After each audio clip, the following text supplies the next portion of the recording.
Hello दोस्तों, नमस्कार। स्वागत है आप सबका आज की फिर से एक अनोखी वीडियो में। दोस्तों, वीडियो शुरू करने से पहले मैं आप लोगों से ये पूछना चाहती हूँ कि क्या आप लोगों ने द शाइनिंग होटल मूवी को देखा है? अगर आपने उस मूवी को देखा है तो आप आज की वीडियो को उस मूवी से कुछ हद तक रिलेट कर पाएंगे। मूवी में एक ग्रैंड होटल हॉन्टेड होटल बन जाता है और जब इसके इतिहास की परतें खुलती है तो ऑडियंस शॉक में आ जाती है। इस वीडियो में हम बात कर रहे हैं फलकनुमा पैलेस की, जिसकी गिनती भारत के नामी होटलों में की जाती है। दोस्तों, आपको बता दूं कि फलकनुमा का मतलब होता है आसमान की तरह। इस होटल का नाम जितना यूनिक और खूबसूरत रखा गया है, उतना ही यूनिक इस होटल का आर्किटेक्चर भी है, जो आपको आगे वीडियो में पता चल जाएगा। फ्रेंड्स, भारत के हैदराबाद में मौजूद फलकनुमा पैलेस उतना ही फेमस है जितना मुंबई का ताज होटल। लेकिन फलकनुमा पैलेस के खास होने की वजह सिर्फ यहाँ की हॉस्पिटैलिटी, स्टे या लाजवाब खाना नहीं है, बल्कि इससे जुड़े भूत या किस्से हैं जो इसे और ज्यादा फेमस बना देते हैं। दोस्तों, ये होटल हमेशा से एक होटल नहीं था, बल्कि इसे महल के तौर पर सन 1884 में बनवाया गया था। जी हाँ, ये महल हिंदुस्तान की आजादी से भी पहले का बना हुआ है, जिसे उस समय के हैदराबाद के प्रधानमंत्री रह चुके विकर उल उमरा ने बनवाया था। अपनी विदेशी यात्रा के दौरान विकर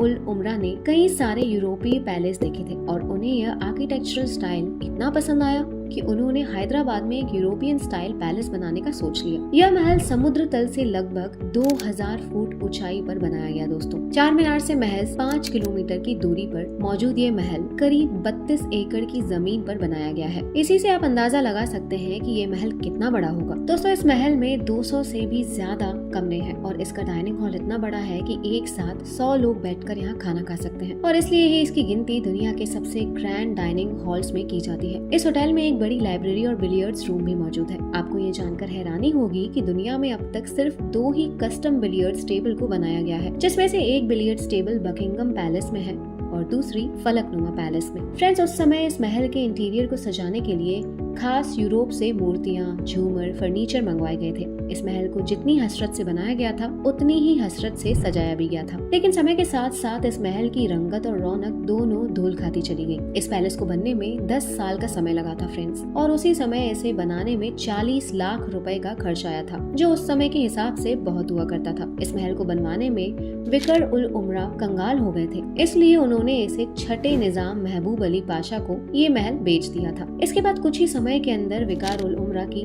मिस्टीरियस तरीके से मौत हो गई। लेकिन हैरानी तो तब हुई जब इसे खरीदने वाले निजाम महबूब अली भी बीमार पड़ने लगे और सिर्फ 45 साल की उम्र में ही उनकी भी मौत हो गई। इस इंसिडेंट के बाद से इस महल को पूरी तरह से बंद कर दिया गया था और सिर्फ कुछ खास मौकों पर ही खोला जाता था। दोस्तों, निजामों के शासनकाल के बाद ये महल इंसानी हवा के लिए तरस गया, लेकिन शायद अनजाने साए यहाँ की आबो हवा में सांस लेने लगे थे। दरअसल 1950 के समय में यहाँ के लोकल्स और गार्ड्स ने कई बार पैरानॉर्मल एक्टिविटीज को महसूस किया था। यहाँ गार्ड्स का कहना था कि महल में इंसान का नामो निशान नहीं था, लेकिन बावजूद इसके इस महल की किसी भी कमरे की लाइट अचानक ही जल जाती थी और कई बार तो महल में किसी के चलने की आवाज भी आती थी। यहाँ अलग अलग गार्ड्स की शिफ्ट होती थी, इसलिए सबका भूतिया एक्सपीरियंस भी अलग रहा। कुछ ने तो इस महल में एक सफेद साड़ी वाली औरत को भी घूमते देखने की बात कही थी। और इन सब इंसिडेंट को देखने और सुनने के बाद लोगों ने रात के समय यहाँ भटकना छोड़ दिया और गार्ड्स ने तो नाइट शिफ्ट करने से ही मना कर दिया था। अभी इन अफवाहों की राख ठंडी ही होती कि साल 2000 में ताज ग्रुप ने इस महल को एक होटल में बदलने का फैसला कर लिया था और रेनोवेशन का काम शुरू करवाया। रेनोवेशन के काम के दौरान भी वर्कर्स ने इसी तरह की पैरानॉर्मल एक्टिविटीज को फील किया। खैर, जैसे तैसे महल का रिस्टोरेशन कंप्लीट तो हुआ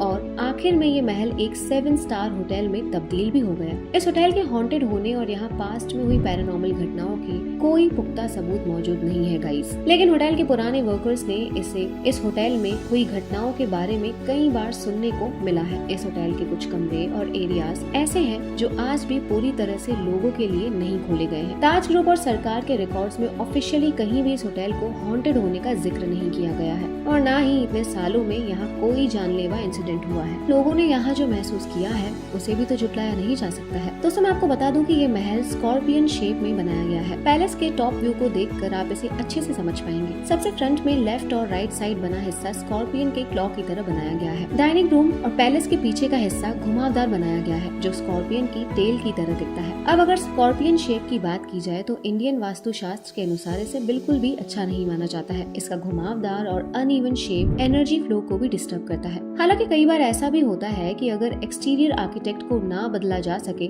तो इंटीरियर में कुछ चेंजेस करके हम पॉजिटिव एनर्जी फ्लो को बनाए रख सकते हैं। लेकिन इस पैलेस के अंदर ग्रीक माइथोलॉजी की पेंटिंग लगाई गई है। इसके अलावा विंडो और रूफ पर भी ग्रीक माइथोलॉजी के मिरर्स को लगाया गया है। तो अगर आप ग्रीक माइथोलॉजी के बारे में पढ़ेंगे तो इनका इतिहास काफी ट्रेजिक रहा है। वहीं अगर हम इस पैलेस की हिस्ट्री को देखें तो जान पाएंगे कि यह पैलेस इनके ऑनर्स के लिए कितना मनहूस साबित हुआ था। इस पैलेस को सिर्फ एक होटल मान लेना सही नहीं होगा। दोस्तों, फलकनुमा पैलेस दुनिया के उन कुछ खास होटल्स में से एक होगा जिनसे इतिहास, रहस्य और समय के साथ होने वाले बदलावों को देखा है। कहा जा सकता है कि ये एक लिविंग मिस्ट्री है जिसके बंद कमरों में इस महल के राज दबी आवाज में सांस ले रहे हैं। क्या इस महल को भी तो किसी हीरो का इंतजार नहीं है जिसके आते ही इसके राज खुद ब खुद चलकर सामने आ जाए? खैर, ये सब चीजें दोस्तों अब तक बस कहानियां लगती हैं, लेकिन कहानियों की सबसे खास बात यही होती है कि वो कभी न कभी सच बन सकती है। तो दोस्तों, ये था हमारा आज का वीडियो। ये वीडियो आपको कैसा लगा कमेंट करके जरूर बताइएगा। और अगर इस वीडियो से रिलेटेड आपकी कोई पर्सनल ओपिनियन है